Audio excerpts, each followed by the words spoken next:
assim a palavra do Senhor para nós nessa tarde. Ninguém põe remendo de pano novo em veste velha, porque o remendo tira parte da veste e fica maior a rotura. Nem se põe vinho novo em odres velhos. Do contrário, rompem-se os odres, derrama-se o vinho e os odres se perdem. Mas põe-se vinho novo em odres novos, e ambos se conservam. Amém? Então, o que eu vou compartilhar com vocês foi algo assim tão profundo que o próprio Espírito Santo compartilhou comigo.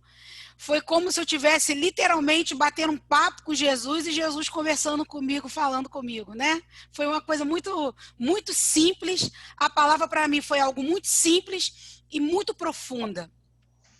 Então, quando a gente começa a ler o texto é algo maravilhoso, que Jesus começa assim: ninguém põe remendo de pano novo e veste velha. Quando ele fala ninguém, ele já não está dando margem para a gente supor algumas coisas. Pode ser que se alguém, de repente, quem sabe não, ele diz ninguém vai colocar remendo novo e veste velha. Quem costura sabe. Você pega um pano muito velho, um pano muito antigo. Se você for remendar, colocar ali, dependendo do estado do pano, ele nem suporta, né? Aquele tecido novo, você não consegue nem costurar, porque o tecido está tão ruim, está tão estragado, que a gente não consegue ficar ali. De repente você consegue, assim, levanta o pano com aquele remendo no meio, o pano velho se perde. E aí Jesus continua, nem se põe vinho novo, ele está continuando o que ele falou, ninguém põe remendo novo em pano velho, ninguém vai colocar vinho novo em odres velhos. E aí é algo que a gente já ouviu falar, a gente conhece, mas aí Jesus continua assim: do contrário, rompem-se os odres, ou seja, eles vão ser destruídos, derrama-se o vinho e os odres se perdem. Olha aí Jesus falando dos odres, que os odres se perdem. Jesus fala do vinho e Jesus fala dos odres. Quando Jesus continua, ele diz assim: mas põe-se vinho novo em odres novos, e ambos se conservam. Quando eu li essa palavra ambos, foi algo profundo no meu espírito que ele ministrou. Jesus falou para mim: eu estou preocupado com vinho novo, com a minha unção, mas eu estou preocupado com os meus odres também. E minhas irmãs, o que ele ministrou no meu coração: nós somos os odres. E quando ele fala que a preocupação é que os odres não se percam, Jesus não quer que nós nos percamos. A preocupação dele, quando ele fala ambos, tanto com a unção que vem, esse avivamento que a gente tanto fala, que a gente tanto almeja, que a gente tanto espera, que nós tanto clamamos esse avivamento, é algo que nós ansiamos, mas Jesus fala: é preciso cuidar dos odres, porque eu não quero que os odres se percam. E aí, quando ele ministrou no meu coração: minha filha, você é odre, eu falei: opa, então vamos aqui, nós dois aqui, para o particular, porque eu sou odre, fala comigo, me trata.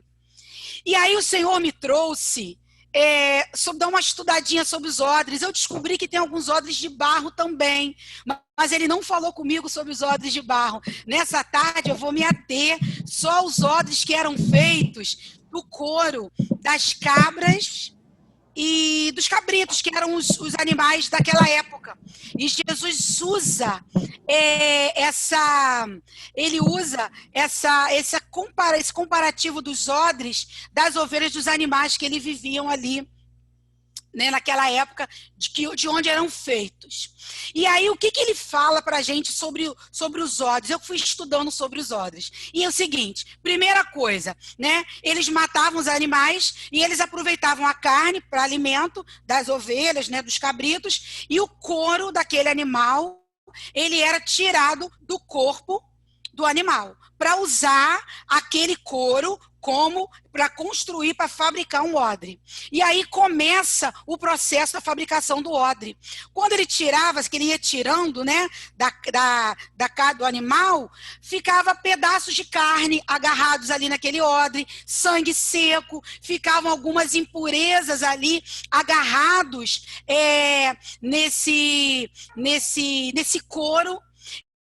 Aí começa o processo. Nós, como odres, quantas vezes o Senhor vai lá e nos separa? Filha, você precisa se separar, você precisa se apartar de algumas situações que você tem vivido. Você precisa se afastar de algumas pessoas que você tem convivido. Minha filha, você precisa parar de falar algumas coisas que você tem falado que não me agrada. Minha filha, você precisa parar de curtir, compartilhar e postar coisas que não me agradam. E aí, muitas vezes, a gente não quer, porque dói. Imagina que ele está arrancando aquelas carnes que ficaram no couro. Imagina que ele está tirando aquele sangue pisado que ficou no couro. E muitas vezes a gente não quer. E vou falar para vocês uma coisa. Se você falar para o Senhor, eu não quero, ele vai deixar você quieta. Se você falar, Senhor, olha só, eu estou aqui te servindo, eu estou aqui na tua casa, eu estou aqui na tua obra, mas, ó, não mexe com meu marido, não. Meu marido é do jeito que tá, eu não quero que o senhor mexa no meu casamento, não. Ó, não mexe com meus filhos também, não. Tá? Então, essa área aqui, eu não quero que o senhor mexa, não. Veja bem, amadas, eu não estou falando de mexer, de tirar. Eu estou falando de mexer, de tratar o que é necessário. Então, muitas vezes a gente se recusa, a gente não deixa o Senhor fazer. E isso é uma autossabotagem. A gente se sabota. Ah, Deus, eu trabalho há tanto tempo, eu estou tanto tempo no ministério, eu sou assim, meu jeito é esse. Eu falo assim. Irmãs, eu não sei vocês, mas quantas vezes nessa minha vida eu falei isso? E aí, mas quando você diz, eis-me aqui, ele faz. Você querendo ou não querendo, ele vai mexer contigo, vai dizer, ó, ele vai lá na ferida e enfia o dedo. Você fala, pô, Deus, está doendo. Mas ele fala, eu preciso tratar. Essa casca dessa ferida eu preciso tirar. E aí continua o processo do odre. E aí ele vai lá, né, depois que ele limpou aquele couro, ele vai botar aquele couro para secar. E aí, minhas irmãs, ele estica o couro. Eles vão amarrando cordas assim em volta do couro, estica aquele couro todinho. Quantas vezes você já se sentiu levada ao seu limite? De você falar assim, Deus, eu não estou aguentando mais. O Senhor está me esticando, está me espremendo. Me espremendo não, está me esticando. O Senhor está me levando lá naquele limite, eu não estou aguentando mais. Mas Deus fala, aguenta mais um pouco, porque é necessário. Faz parte para você chegar a ser um odre. Depois que o odre está ali, que ele está sequinho, que ele está bem esticado, isso, minhas amadas, eu estou falando muito superficial, viu? O processo ele é mais longo, é mais demorado. Isso aqui é só para a gente ter uma ideia. Depois ele vem passando azeite. Ele vai umedecendo aquele couro e vai passando azeite. Às vezes vai molhando uma escovinha assim no azeite e vai escovando aquele couro. Para quê? Porque ele precisa ficar flexível. Ele tem que ser firme, o couro tem que estar firme, mas o couro precisa estar flexível.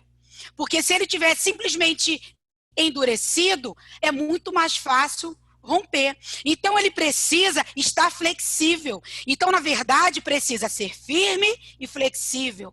Muitas vezes nós nos deixamos ser firmes, mas nós não temos a menor flexibilidade para lidar com o nosso próximo, para lidar com o nosso ministério. Muitas vezes, minhas amadas, e essa fala minha aqui não é em tom de crítica nenhum, mas é falando do que a vida muitas vezes nos leva a ficarmos duras, enrijecidas, inflexíveis. É tanta dor, é tanta pancada que a gente leva, que a gente vai ficando endurecida. Ah, ele leva pancada também, né? O curtidor, ele dá umas pancadinhas assim naquele couro também, para ele poder chegar no ponto de virar odre. Aí ele está ali flexível, ele está firme, agora vamos transformá-lo em odre. Fecha, e aí ele começa a costurar a abertura. Ele começa a tapar as brechas, a fechar as brechas, porque se tiver brecha, o vinho vai vazar.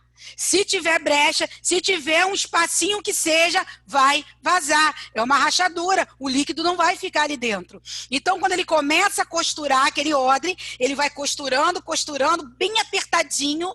Imagina uma pele sendo costurada, pontos bem pertinhos uns dos outros, bem pequenininhos, até ficar fechado a ponto de não passar líquido nenhum por ali. E aí ele vem em cima, ele bota uma argola de bronze, faz o gargalo e o nosso odre está pronto. E aí Jesus vem na palavra dele e fala assim pra gente: não se coloca vinho novo em odres velhos. O odre precisa ser um odre novo. Para que nós possamos suportar a pressão do vinho que vai ser colocado ali dentro. Porque quando se coloca o vinho ainda tem um processo de fermentação. Eu estava lendo, parece que ele libera uma substância que faz a fermentação e esse odre ele dá uma ligeira expandida. E é isso que o Jesus fala pra gente nessa tarde. Minha filha, você precisa ser um odre novo. Você precisa ser aquele odre que, apesar de ter sido esticado, apesar de ter apanhado, apesar de ter sido costurado, você precisa ser o tempo todo untado com azeite. Você precisa ser o tempo todo untada com azeite fresco, com óleo da unção. Você precisa estar ali firme para suportar a unção que o Senhor vai derramar sobre cada uma de nós. E aí eu falo para vocês, então você fala para mim assim: minha irmã, você não sabe como é que está a minha vida? Hoje eu estou me sentindo um odre velho. E aí? Então você não vai receber a unção? Você não vai receber, né, o avivamento que você tanto pede, que você tanto espera? Vai ficar sem, porque hoje você se sente um odre velho? Claro que não. Claro que você não vai ficar de fora. Porque se a gente ler também aqui, Jesus não falou: o odre que for velho joga fora. Não está escrito aqui. Ele disse: é bom que o vinho novo seja colocado em odres novos. Então, que o Senhor nos convida a sermos odres novos. Ele não falou que vai descartar, que vai nos jogar fora. Naquela época, o curtidor, quando ele percebia que o odre estava ficando velho, que ele estava começando a ficar enrijecido, que ele estava começando a ficar duro, que ele poderia se romper, que ele poderia se quebrar ou ser colocado algum líquido ali dentro, principalmente o vinho ali dentro, o curtidor fazia o quê? Pegava aquele odre, colocava aquele odre de molho numa água, ele ficava um tempo ali de molho naquela água, parado, sem carregar nada, paradinho, para ele ficar úmido novamente. Depois que ele passava daquele processo de umedecer, ele era retirado daquele local e ele era levado a um local para ele novamente ser o quê? Ser escovado com azeite. Para ele ser escovado até que ele novamente voltasse a ser o quê? Flexível. E quantas vezes nós precisamos parar e ter esse processo de voltarmos a ser odres novos. Eu estou fazendo, minhas irmãs, essa comparação de odre e Espírito Santo é algo só para a gente entender o que o Senhor falou comigo a respeito de ser odre. De quando ele viesse derramar sobre mim o que eu estou pedindo, o que eu tenho desejado, e o Senhor falou: minha filha, como é que você está? Você vai aguentar tudo que eu tenho para derramar na tua vida? Você está tratada, você está curada, você está sarada, você está do jeito que você precisa estar? Ou você simplesmente só está pedindo avivamento, mas não está preocupada com o estado que você se encontra nesse dia? Eu falei: meu Deus, é verdade. E aí eu comecei a olhar tantas coisas em mim que eu preciso mudar, que eu preciso transformar, que eu preciso que o Senhor faça. Porque eu não quero ser um odre que vai ser rompido. Eu não quero ser um odre que Deus pode até encher um pouquinho e eu estou cheia de brechas, cheia de rachaduras e vai começar a vazar. E aí, quando Jesus fala aqui na palavra, ele não está dizendo que o odre enche até a boca e transforma. Não, ele está dizendo de um odre que vaza, que arrebenta, que não retém nada. Nós precisamos estar preparados para reter tudo aquilo que o Senhor quer derramar sobre cada uma de nós, porque Ele tem a derramar sobre todas nós, sobre todas nós. A promessa de Joel 2, e derramarei sobre toda a carne. E ali ele começa a citar homens, mulheres, crianças, idosos. Ele não faz distinção, e ele quer derramar sobre toda a carne. E quantas vezes nós deixamos passar, nós não recebemos o que o Senhor tem para nós, porque nós somos muitas vezes negligentes conosco mesmas. Se nós formos ver o avivamento lá da Rua Azusa, houveram vários avivamentos maravilhosos. Mas vamos pegar o da Rua Azusa. Aquele avivamento que começou ali com aquele homem, e ele começou a ouvir, e ele foi juntando pessoas, ele começou a clamar, e ele começou, aquele movimento começou, eu imagino uma panela fervendo, e aquilo ali começou a ferver, a ponto daquelas borbulhas serem vistas ao longe. Vocês acham que todas as pessoas que viveram naquela época foram alcançadas? Não foram. Quando nós vamos ler sobre a Rua Azusa, ainda hoje você lê tantas pessoas que criticaram naquela época. Isso é loucura, isso não existe, isso aí é um bando de doidos. Só que naquela época as prostitutas foram alcançadas, e aí é onde Jesus bate nessa tecla. Vamos pegar, por exemplo, uma prostituta, não tem como. Ela está aqui, ela vai ali, ela faz um programa, Espírito Santo, fica aqui um cadinho. Eu vou ali, faço um programa, porque eu volto, ó, vem Espírito Santo de novo. E aí eu estou falando da prostituta, vamos falar da gente. Ó, eu vou ali, eu faço arrumo um tumulto ali com meu marido, com meus filhos, e deixo o Espírito Santo quietinho no meu cantinho de oração. Aí eu volto pro meu cantinho de oração, vem cá Espírito Santo, vamos nós dois aqui.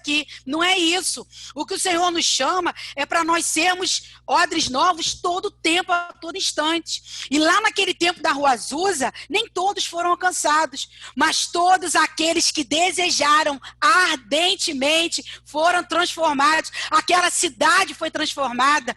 Eu estava lendo sobre o impacto social daquela cidade, foi uma mudança geográfica. Então o avivamento, ele nunca vem simplesmente sozinho por um mover do Espírito Santo na sua vida. Você vai ter sentimentos, sensações, você pode pular, você pode rodar, você pode ter sensações físicas. Aquilo ali é uma consequência de você estar completamente cheia do Espírito Santo. Mas é necessário que primeiro haja o quê? Arrependimento.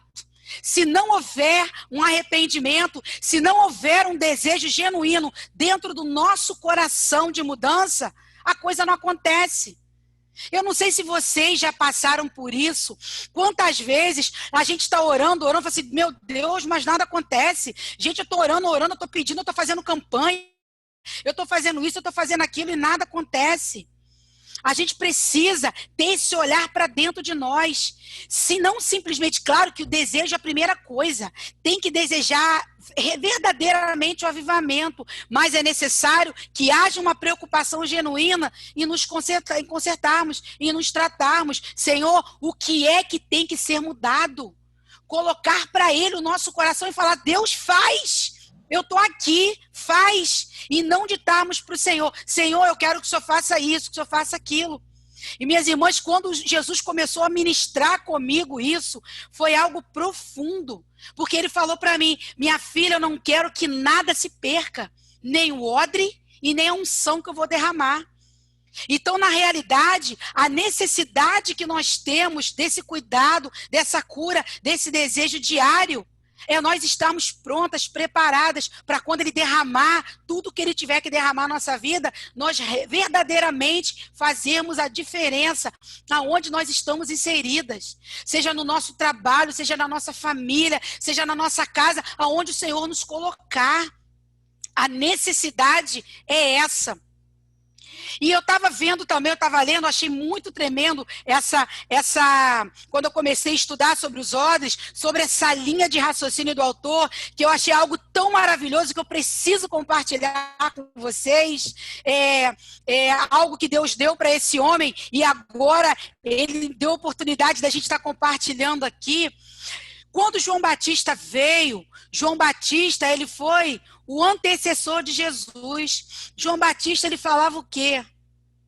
Prepara-te, né? Arrepende-te, muda o teu coração, aplane os seus caminhos. João Batista, ele não fazia apologia ao pecado. João Batista, ele não alisava o pecado.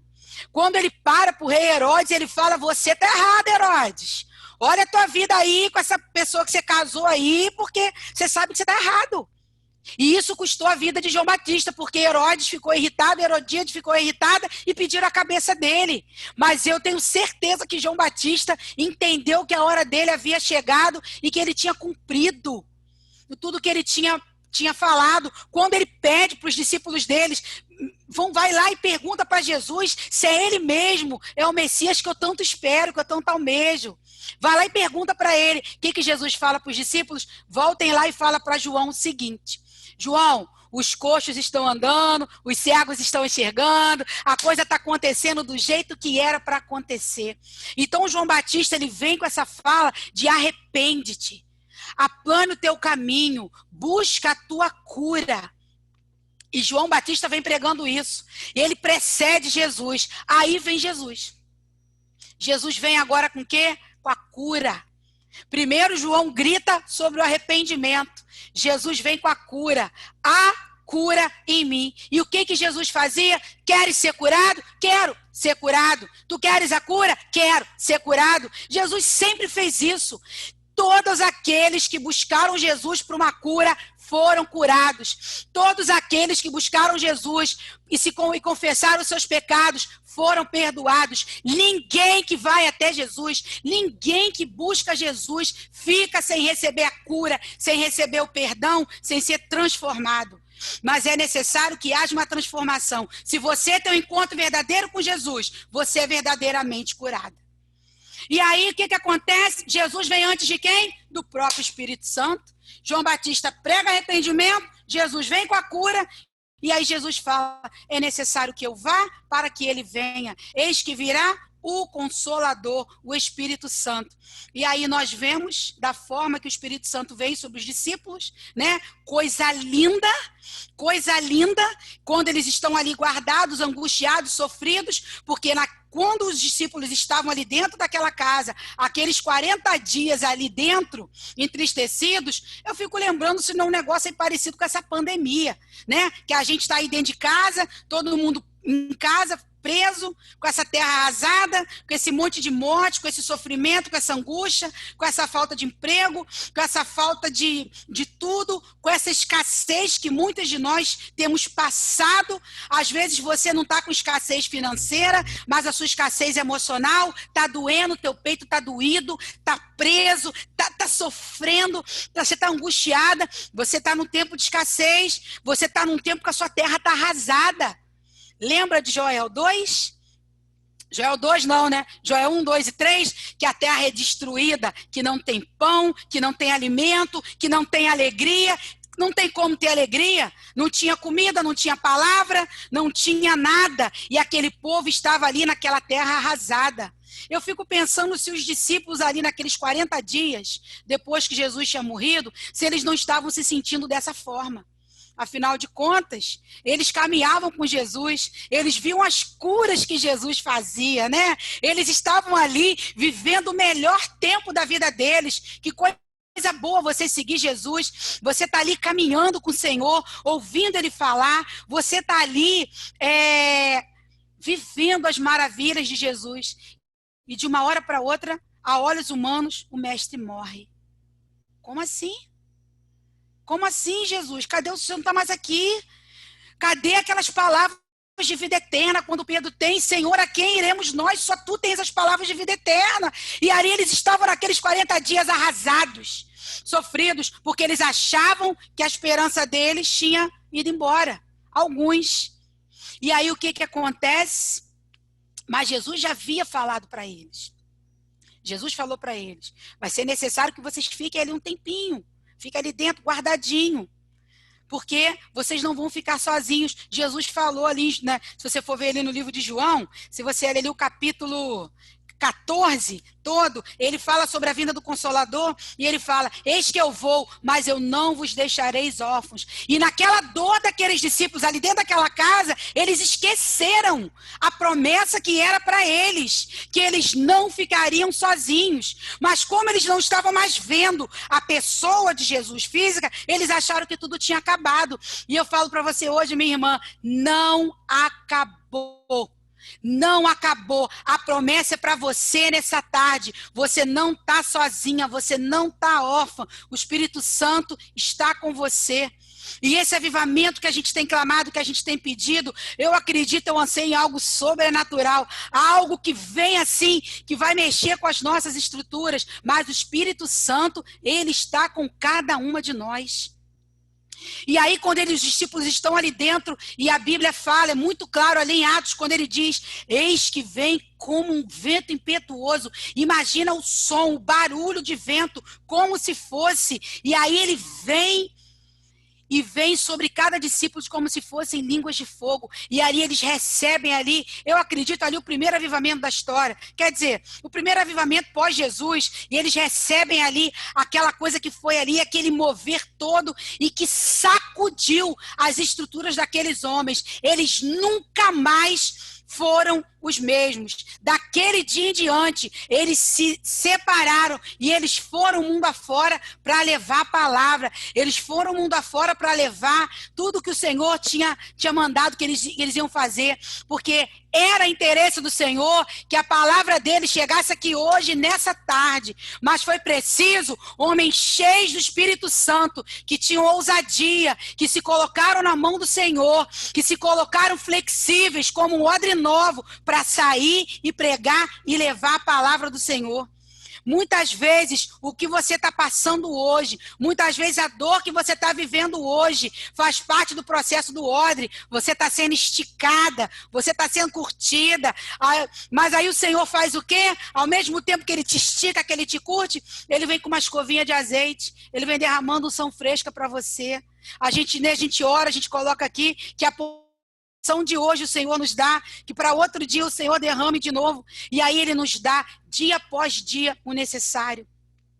E aí eu falo para vocês, a gente precisa mergulhar muitas vezes no secreto com ele, na palavra dele. Muitas vezes a gente está se sentindo como um odre velho. Às vezes você está ressecada, às vezes você está doída, às vezes você está dura, e às vezes você está a ponto de partir.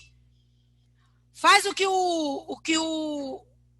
é feito com o odre velho, vai ficar de molho naquela aguinha um tempinho, mergulha na palavra dele, vai ouvir o que o Senhor tem a te dizer, vai ficar ali no secreto, para ele começar a te escovar com óleo fresco, vai pedindo a ele unção fresca, para você voltar a ser um odre novo. Então, minhas amadas, a reflexão dessa tarde é essa. Nem se você estiver se sentindo hoje um odre velho, o Senhor descarta você. Porque na palavra ele usou, vou repetir aqui, ambos se conservam, mas põe-se vinho novo em odres novos, e ambos conservam. O Senhor quer que nós sejamos odres novos, odres perfeitos, capazes de suportar toda a unção que ele vai derramar, porque a unção vem. Mas a unção, quando vem, ela causa transformação em nós. A unção do Senhor vem, ela causa uma pressão em nós. E nós não podemos ficar do mesmo jeito que nós estamos. Nós não vamos ficar do mesmo jeito que nós estamos. O Senhor, ele vai transformar, ele vai mudar. E o Senhor não quer que você se perca no processo. Nunca que o Senhor vai querer que a gente se perca no processo de receber a unção dele. Pelo contrário, ele quer que nós fechemos as nossas brechas. Ele quer que nós sejamos flexíveis. Ele quer que nós estejamos ali preparadas para quando ele derramar unção sobre nós, nós não percamos tudo que ele nos deu. Nós precisamos reter e transbordar por cima. Por baixo não, por baixo é perda, é desperdício. Transbordar por cima, ser cheio, a ponto de transbordando, ir molhando, ir inundando todas as pessoas que estão à nossa volta. Então, minhas irmãs, a reflexão dessa tarde é essa. E aí eu pergunto a vocês, que tipo de odre você é hoje? de você fazer uma avaliação sincera, de você olhar para dentro de você, que tipo de odre você é hoje, nesse dia, como você está. E lembrando que não importa como você esteja, você sempre tem a opção de voltar para Jesus. Volta 10 vezes se for preciso, volta 20, volta sempre nele, porque ninguém que vá até ele fica sem receber a cura, sem receber a sua porção do que você pediu a ele. Amém? Lu?